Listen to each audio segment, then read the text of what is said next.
Ada lebih banyak gunung berapi di Venus daripada di planet lain dalam tata surya, lebih dari 1.600. Dan satu hari di Venus diukur dari beberapa waktu yang dibutuhkan untuk berputar satu kali pada porosnya, lebih lama daripada waktu yang dibutuhkannya untuk mengorbit matahari.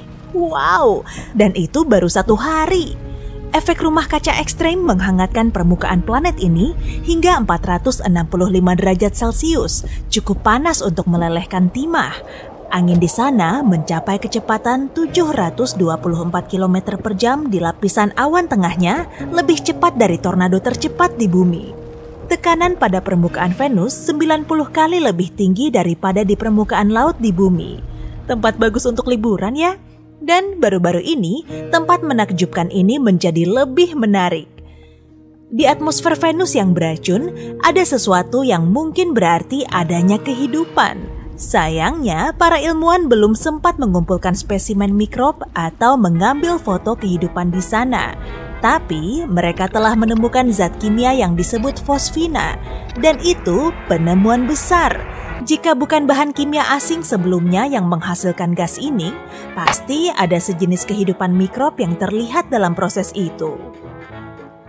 Fosfina terdiri dari 3 atom hidrogen atau 1 atom fosfor. Gas ini beracun bagi semua bentuk kehidupan normal yang butuh oksigen, termasuk kita manusia.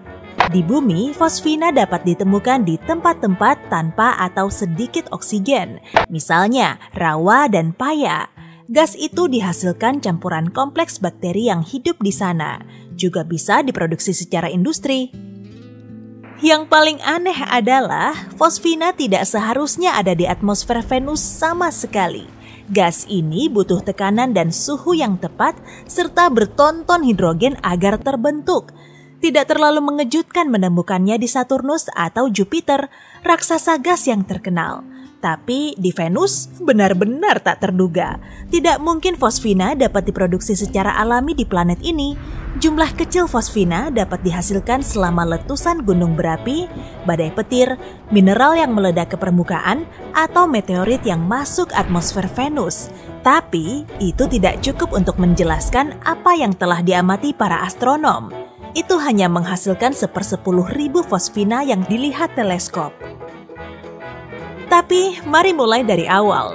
Pada tahun 2017, sekelompok ilmuwan yang dipimpin oleh Jane Greaves dari Universitas Cardiff mulai menggunakan teleskop radio James Clerk Maxwell di Hawaii. Panjang sekali namanya. Ide utamanya adalah mencari gas fosfina. Ini akan menjadi tanda kehidupan di Venus. Ketika datanya keluar dan para peneliti menganalisisnya, mereka terkejut. Sinyal fosfina sangat kuat. Tim memeriksa hasilnya beberapa kali. Mereka ingin memastikan tidak ada zat lain yang meniru keberadaan gas fosfina. Jadi sekarang, apakah itu berarti ada kehidupan di Venus? Belum tentu. Jika gas ini dibentuk oleh beberapa organisme misterius, pertanyaan besarnya, bagaimana mereka bertahan hidup di Venus? Di bumi, beberapa mikrob dapat berkembang di lingkungan dengan keasaman 5%, tapi tidak lebih. Namun, awan di Venus hampir seluruhnya terbentuk dari asam. Dan meskipun suhu di sana cukup nyaman, yaitu 30 derajat Celcius, awan ini mengandung lebih dari 90% asam sulfat. DNA, asam amino, protein, komponen kehidupan di bumi akan larut di sana dalam sekejap. Permukaan Venus terlalu panas untuk segala jenis molekul kompleks untuk membentuk kehidupan. Atmosfer Venus juga 50 kali lebih kering dari tempat terkering di bumi. Ada teori bahwa mikrob mungkin bersembunyi di tatasan air langka yang mengambang di atmosfer, tapi itu belum terbukti. Saat ini, tim peneliti menunggu pengamatan lebih lanjut. Mereka akan mencari gas lain yang berhubungan dengan kehidupan. Namun, meski mereka menemukan lebih banyak bukti, bentuk kehidupan di Venus akan terdiri dari bahan-bahan penyusun yang sama sekali berbeda dari yang ada di bumi. Atau mungkin dilindungi oleh cangkang tahan asam sulfat. Itu bisa dibuat dari zat seperti belerang, lilin, grafit, atau hal lain yang tidak dapat kita bayangkan. Tentu saja, beberapa ahli mempertanyakan gagasan tentang kehidupan di Venus. Mereka menduga gas itu mungkin dihasilkan selama beberapa proses geologi atau atmosfer yang terjadi di planet ini. Tapi, para pendukung kedua teori ini sepakat pada satu hal. Penemuan itu luar biasa. Menariknya, para astronom selalu berusaha menemukan tanda-tanda kehidupan di bulan es planet raksasa atau bahkan lebih dekat, di Mars. Tapi mereka tak pernah mempertimbangkan Venus dengan serius. Jika pengamatan teleskop lain dan misi luar angkasa di masa depan memastikan bahwa fosfina diproduksi oleh organisme hidup, kita bisa mendapat banyak kejutan menarik. Maka manusia akan mengetahui sebuah planet dengan biosfer asing bagi kita. Dan planet ini akan berada tepat di sebelah bumi. Namun, omong-omong soal mengunjungi Venus, apa manusia bisa mendarat di planet ini? Bagaimanapun, robot sudah berkeliaran di sekitar permukaan planet merah. Venus memang lebih dekat ke bumi daripada Mars, tapi kondisinya jauh lebih keras. Planet ini lebih panas dari Merkurius, meski jarak Venus hampir 2 kali lipat dari matahari. Suhunya lebih tinggi dari titik leleh banyak logam, dan beberapa di antaranya, seperti timah dan bismut, bisa jatuh seperti salju di puncak gunung tertinggi. Jika mengunjungi planet ini, kamu hanya akan menemukan batu yang tandus. Dataran basal raksasa dipenuhi dengan gunung berapi dan pegunungan. Di beberapa tempat, permukaannya meleleh karena panas di bawahnya. Setelah dikeluarkan sebagian, batuan itu kembali mengeras. Jika manusia pergi ke Venus, kemungkinan besar mereka akan membangun kota terapung di awan atmosfer Venus. Pada sekitar 49 km di atas permukaan, kondisinya seperti tekanan dan gravitasi mirip dengan di bumi. Suhunya juga bisa diatur sekitar 75 derajat Celcius. Pikirkan Death Valley, California di hari yang sungguh panas. Tekanan atmosfernya setengah dari tekanan di permukaan laut bumi. Jika pergi keluar, kamu tidak perlu memakai baju bertekanan. Tekanan yang kamu rasakan akan sama seperti di puncak Gunung Kilimanjaro. Selain itu, koloni ini akan lebih terlindungi dari radiasi matahari daripada di Mars. Jika atmosfer menjadi tujuan akhir misi itu, mendaratkan pesawat antariksa atau lebih tepatnya membuatnya melayang di udara akan terlihat sangat berbeda. Idenya adalah menggunakan kapal udara di atmosfer atas untuk jangka waktu yang lama. Kapal udara itu dengan terbungkus pelindung akan masuk atmosfer Venus dengan kecepatan 7.315 meter per detik. Dalam 7 menit berikutnya, kecepatannya turun menjadi 457 meter per detik. Setelah itu, parasut besar akan terbuka. Ini akan semakin memperlambat pesawat antariksa. Lalu keadaan akan agak sibuk, pelindung yang tak diperlukan lagi akan jatuh. Kapal udara itu kemudian akan mengembang sendiri sambil meluncur melalui atmosfer menuju permukaan planet. Kecepatannya setidaknya 100 meter per detik. Itu akan menjadi semakin besar dan gaya tarik serta angkatnya akan meningkat. Lalu, parasut tidak akan dibutuhkan lagi, awak kapal akan menyingkirkannya, dan kapal akan terisi udara sepenuhnya. Jika semua berjalan sesuai rencana, kapal akan berhenti 48 km di atas permukaan Venus. Setelah itu, pesawat akan berkeliling Venus. Ia akan digerakkan oleh angin yang dapat mencapai kecepatan 354 km per jam di puncak lapisan awan. Namun, jika memutuskan mendekat ke permukaan, kamu harus sangat hati-hati. Angin di lapisan tengah bisa 2 kali lebih cepat. Kapal udara tersebut dapat diisi dengan campuran gas nitrogen dan oksigen yang dapat dihirup. Kombinasi seperti itu tak akan begitu padat dibandingkan atmosfer Venus. Itu akan memberikan daya apung yang dibutuhkan agar tetap ada di atas sana. Venus terkenal dengan awannya yang super padat. Awan ini membuat Venus bersinar cukup terang sampai terlihat dari bumi. Venus memantulkan lebih dari 75% cahaya yang berasal dari matahari. Lapisan awan reflektif ini ada berkat kabut tetesan asam sulfat di atmosfer. Dan tetesan ini berkumpul persis di ketinggian tempat kapal udara mengapung. Untungnya, manusia sudah punya cara untuk mengatasi masalah keasaman. Beberapa bahan, misalnya teflon dan beberapa jenis plastik, memiliki ketahanan asam yang luar biasa. Bahan ini bisa melindungi bagian luar kapal udara. Jadi, katakanlah kamu perlu mengerjakan platform di luar. Maka, kamu dapat melakukannya hanya dengan mengenakan baju anti bahan kimia berbahaya dan membawa pasokan udara yang diperlukan. Kedengarannya seru ya? Ya, menurutku juga tidak.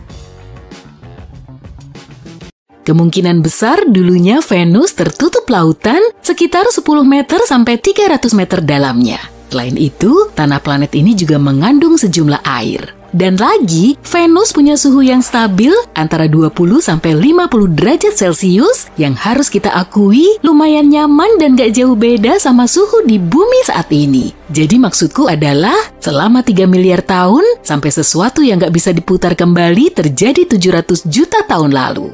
Venus sebenarnya layak huni, tapi sekarang enggak. Bulan adalah objek paling terang kedua di langit kita, tapi sekaligus juga di antara objek antariksa lainnya. Bulan adalah salah satu yang paling redup dan paling gak memantulkan cahaya. Satelit alami kita ini cuma kelihatan cerah karena deket banget sama bumi. Sebagai perbandingan, planet kita kelihatan jauh lebih terang waktu dilihat dari luar angkasa. Itu karena awan, es, dan salju memantulkan lebih banyak cahaya dibandingkan mayoritas jenis bebatuan lainnya.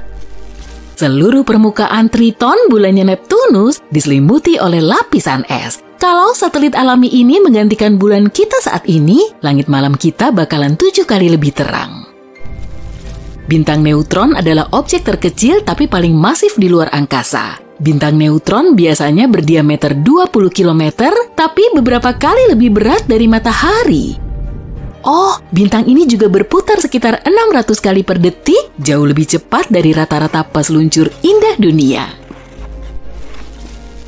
Saturnus adalah planet paling berongga di tata surya. Kepadatannya rata-rata 1/8 bumi, tapi tetap aja karena volumenya yang besar, planet ini 95 kali lebih masif daripada bumi. Fenomena bulan sementara adalah salah satu fenomena paling misterius yang terjadi di bulan. Ini adalah cahaya, warna, atau perubahan lain yang cuma sekilas di permukaan bulan. Paling umum, bentuknya adalah kilatan cahaya acak. Para astronom telah mengamati fenomena ini sejak tahun 1950-an. Mereka memperhatikan kilatan ini terjadi secara acak. Terkadang kilatan ini bisa terjadi beberapa kali seminggu, setelah itu menghilang selama beberapa bulan. Sebagian kilatan cuma terlihat beberapa menit, tapi ada juga yang berlangsung berjam-jam. Pada tahun 1969, satu hari sebelum Apollo 11 mendarat di bulan, salah satu peserta misi melihat bahwa satu bagian permukaan bulan lebih terang daripada area di sekitarnya. Sepertinya area itu punya semacam fluoresensi. Sayangnya masih belum jelas apakah fenomena ini terkait dengan kilatan bulan misterius tadi atau bukan. Sampah bukan cuma masalah di lautan, perkotaan, dan hutan di bumi. Ada yang namanya sampah antariksa, yaitu benda buatan manusia yang ditinggalkan di luar angkasa dan sekarang nggak berguna. Ada juga puing alam dari meteoroid dan objek kosmik lainnya. Saat ini, ada lebih dari 500.000 keping puing antariksa yang mengorbit bumi dengan kecepatan yang bisa menyebabkan kerusakan signifikan kalau bertabrakan dengan pesawat antariksa atau satelit. NASA berusaha sebaik mungkin untuk melacak semua objek yang ada untuk memastikan misi di luar bumi bisa mencapai tujuan dengan aman. Matahari kita gede banget loh. Butuh bukti, 99,86% massa di tata surya adalah massa matahari, bahan pembentuk utamanya adalah hidrogen dan helium. Sisa 0,14% lainnya merupakan massa 8 planet di tata surya. Atmosfer matahari lebih panas daripada permukaannya, suhu permukaannya mencapai 5.500 derajat Celcius, tapi panas atmosfer bagian atasnya mencapai jutaan derajat Celcius. Kalau ada orang yang bisa menggali terowongan langsung menuju pusat planet kita dan keluar dari sisi satunya, dan kamu cukup berani untuk melompat ke dalamnya, kamu akan butuh 42 menit untuk keluar dari ujung seberang sana. Kecepatanmu akan bertambah saat jatuh dan mencapai kecepatan maksimum saat sampai di inti bumi. Dari titik tengah itu, kamu akan jatuh ke atas seraya melambat. Saat kamu sampai di permukaan seberang, kecepatannya akan kembali ke 0. Kalau gagal memanjat keluar dari lubang itu, kamu akan mulai jatuh lagi, kembali turun, atau naik ya. ke sisi lain planet. Perjalanan ini akan berlangsung selamanya, semua berkat efek gravitasi yang aneh. Seru juga kali ya menghabiskan sore dengan cara ini. Mungkin ada lebih banyak logam, contohnya titanium atau besi di kawah bulan daripada yang diperkirakan oleh para astronom. Masalah utama temuan ini adalah hal ini bertentangan dengan teori utama tentang pembentukan bulan. Teori itu mengatakan bahwa satelit alami bumi terlepas dari planet kita setelah bertabrakan dengan benda antariksa yang sangat besar. Tapi, kenapa kerak bumi yang miskin logam punya oksida besi yang jauh lebih sedikit dibanding bulan ya? Mungkin artinya bulan terbentuk dari materi yang ada jauh di dalam planet kita. Atau logam-logam ini mungkin muncul saat permukaan bulan yang cair perlahan mendingin. Atau mungkin, seperti kata orang selama ini, bulan terbuat dari keju hijau. Bumi bisa aja berwarna ungu sebelum berubah jadi biru dan hijau. Seorang ilmuwan punya teori bahwa ada suatu zat di dalam mikropurba sebelum adanya klorofil atau zat hijau daun berevolusi di bumi. Zat ini memantulkan sinar matahari dalam warna merah dan kebiruan yang kalau digabungkan menjadi ungu. Kalau benar, bumi muda mungkin dipenuhi dengan makhluk aneh berwarna ungu sebelum semua makhluk hijau muncul. Gunung tertinggi di tata surya adalah Olympus Mons di Mars. Tingginya 3 kali lipatnya Gunung Everest, gunung tertinggi di bumi di atas permukaan laut. Kalau berdiri di atas Olympus Mons, kamu nggak akan sadar kalau lagi berdiri di atas gunung, karena lerengnya tersembunyi oleh kelengkungan planet ini.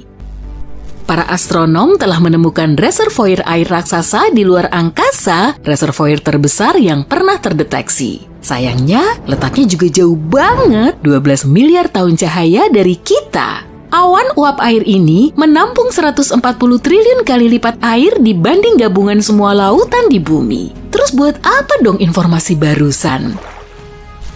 Venus berotasi dengan kecepatannya sendiri dan cukup slow. Satu putaran penuhnya butuh 243 hari bumi. Dan planet ini butuh waktu kurang dari 225 hari bumi untuk mengelilingi matahari. Artinya 1 hari di Venus lebih lama daripada 1 tahunnya. Ada aktivitas seismik kecil yang terjadi di dalam bulan, tapi gempa bulan mini yang disebabkan oleh tarikan gravitasi bumi kadang terjadi beberapa kilometer di bawah permukaan. Setelah itu, retakan kecil muncul di permukaannya dan gas keluar dari sana. Hei, aku juga sering keluar gas. Mars adalah planet dalam terakhir yang juga disebut terestrial karena terdiri dari bebatuan dan logam. Planet merah ini punya inti yang sebagian besar terbuat dari besi, nikel, dan belerang. Lebarnya antara 1.500 sampai 2.000 km, intinya nggak bergerak, jadi Mars nggak punya medan magnet seluas planetnya. Medan magnet lemah yang dimilikinya cuma 1/100% medan magnet bumi. Saat planet-planet di tata surya baru mulai terbentuk, bumi nggak punya bulan untuk waktu yang lama. Butuh 100 juta tahun sampai satelit alami kita ini muncul. Ada sejumlah teori tentang bagaimana bulan muncul, tapi yang berlaku adalah teori fisi. Apa kata teori ini? Begini, teori fisi mengusulkan bahwa bulan terbentuk saat sebuah objek bertabrakan dengan bumi dan membuat partikel-partikelnya berterbangan. Gravitasi menyatukan partikel-partikel ini, lalu bulan pun tercipta. Bulan akhirnya menetap di bidang ekliptika bumi yang merupakan jalur orbit bulan. Jadi kayaknya teori keju hijau udah nggak berlaku lagi sekarang.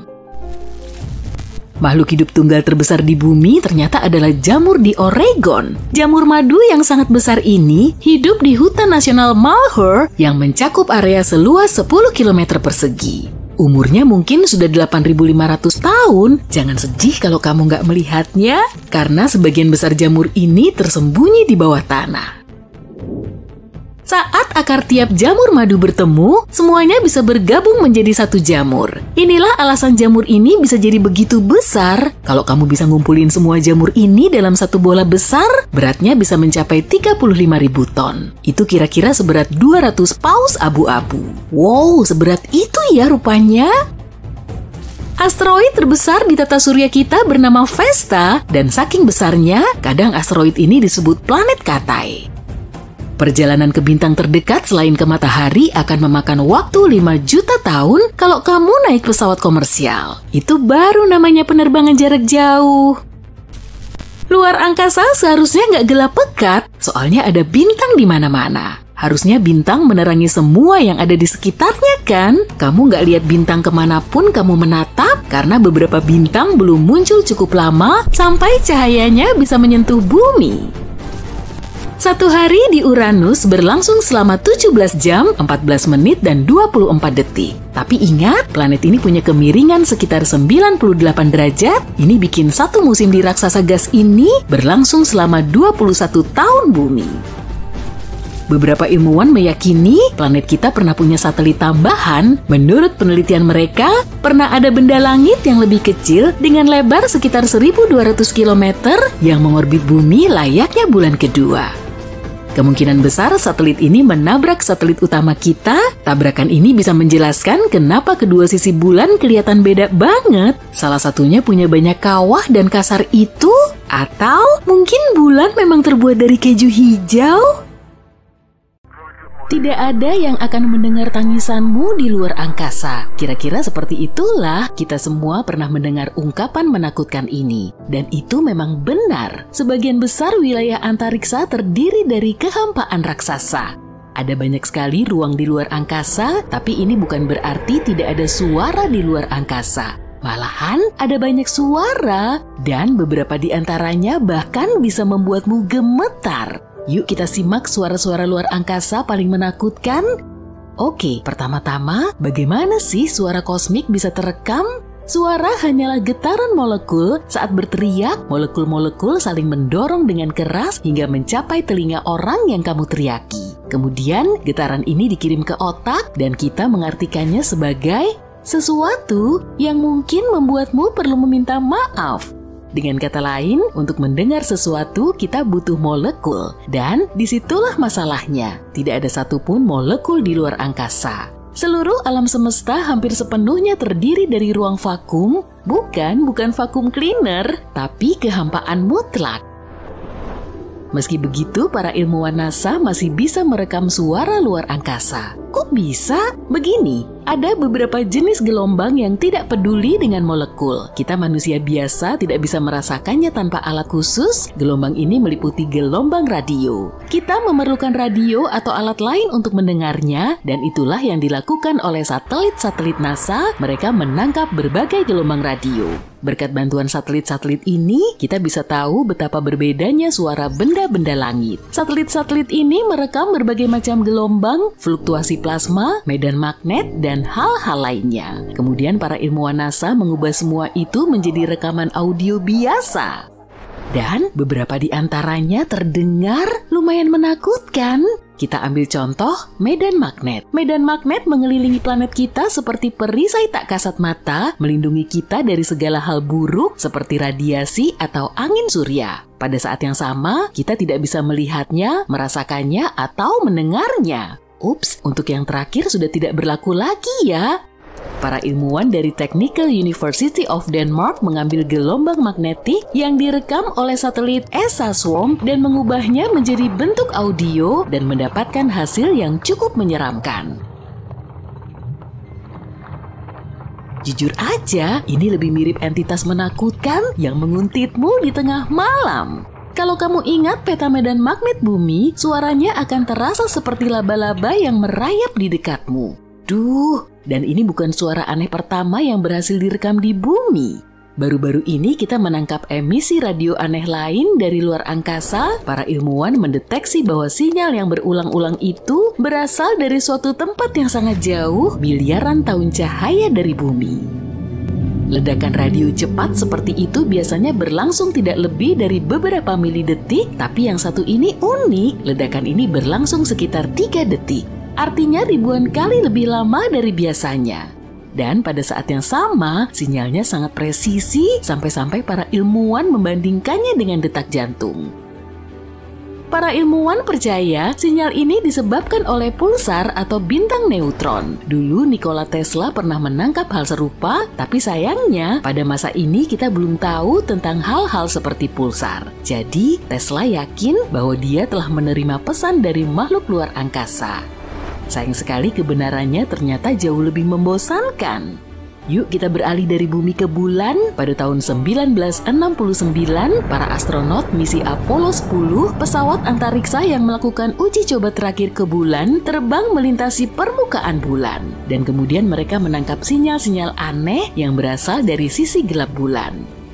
Sisi itu tidak pernah kita lihat karena bulan terkunci pasang surut terhadap bumi. Suara itu sangat aneh sehingga para astronot tidak yakin apakah mereka harus melaporkannya kepada NASA. Mereka takut tidak akan ditanggapi serius dan bahkan mungkin tidak diizinkan untuk ikut dalam misi luar angkasa berikutnya. Seperti inilah suaranya.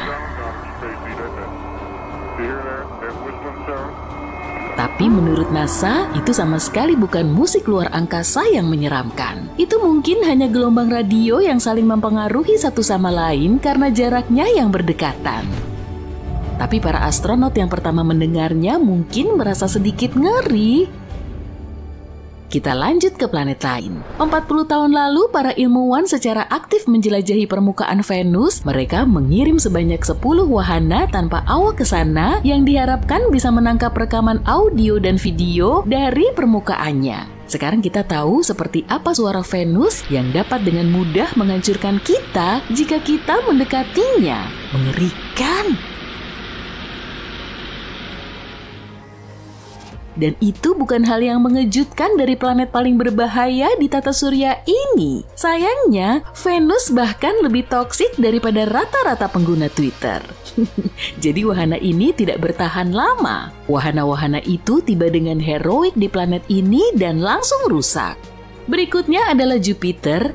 Raksasa luar angkasa yang 11 kali lebih besar dari bumi ini selalu berhasil menakuti kita. Salah satu wahana tanpa awak milik NASA, Juno, terbang mengelilingi Jupiter setiap beberapa minggu sekali. Wahana ini bergerak dengan kecepatan yang luar biasa, yaitu sekitar 209.000 km per jam.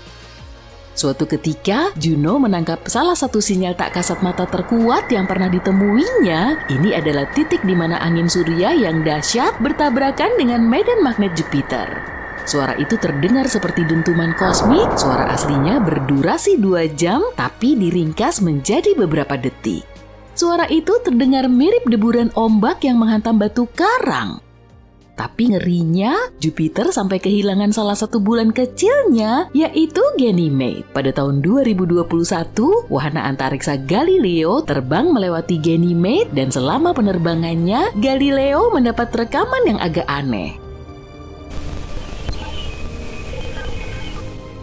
Suara itu adalah radiasi satelit dan tidak jelas apakah suara itu terdengar seperti hari yang cerah dan nyaman di hutan atau ribuan kelelawar yang menunggumu di malam hari. Berikutnya adalah Saturnus. Sinyal ini ditangkap oleh stasiun antar planet otomatis Cassini-Huygens yang diluncurkan ke luar angkasa pada tahun 1997. Ketika terbang melewati Saturnus, Cassini merekam suara yang cukup menakutkan. Jeritan ribuan jiwa yang menakutkan ini sebenarnya hanyalah gelombang radio. Gelombang ini tidak jauh berbeda dengan yang dipancarkan aurora di bumi. Sesaat kemudian Cassini menerima rekaman lain, yaitu suara petir dan badai petir di Saturnus. Suaranya cukup menarik. Lebih mirip letupan popcorn atau suara mesin pencacah Geiger kan? Tapi ini dikarenakan sambaran petir ini memiliki frekuensi yang sangat tinggi. Beralih dari tata surya ke ruang antar bintang, Voyager 1 yang terkenal diluncurkan pada tahun 1977 dan terus mengirim data kepada kita bahkan 40 tahun setelah peluncurannya. Pada tahun 2012, Voyager 1 meninggalkan tata surya dan memasuki ruang antar bintang. Dan ketika meninggalkan rumahnya, Voyager 1 mendeteksi suara gelombang plasma. Rekaman aslinya berdurasi 7 bulan, tapi untungnya para ilmuwan merasa kasihan kepada kita dan menguranginya menjadi 12 detik. Ini nggak terlalu menyeramkan, tapi tetap saja agak meresahkan. Meskipun sepertinya tidak ada yang bisa mengalahkan kengerian Saturnus, mari kita akhiri bahasan ini dengan salah satu objek paling menakutkan di alam semesta, yaitu lubang hitam. Suara ini direkam oleh teleskop antariksa Chandra saat mempelajari gugusan galaksi di rasi bintang Perseus. Ilmuwan menemukan sesuatu yang aneh. Ada gerakan bergelombang yang muncul dari pusat gugusan. Gerakan itu menyebar ke segala arah seperti lingkaran-lingkaran di atas air. Para ilmuwan menduga ini disebabkan oleh lubang hitam supermasif. Masalahnya, lubang hitam tidak selalu melahap objek-objek angkasa sampai habis. Terkadang mereka memuntahkannya dan hal ini menyebabkan getaran gas yang bisa kita ubah menjadi rekaman audio.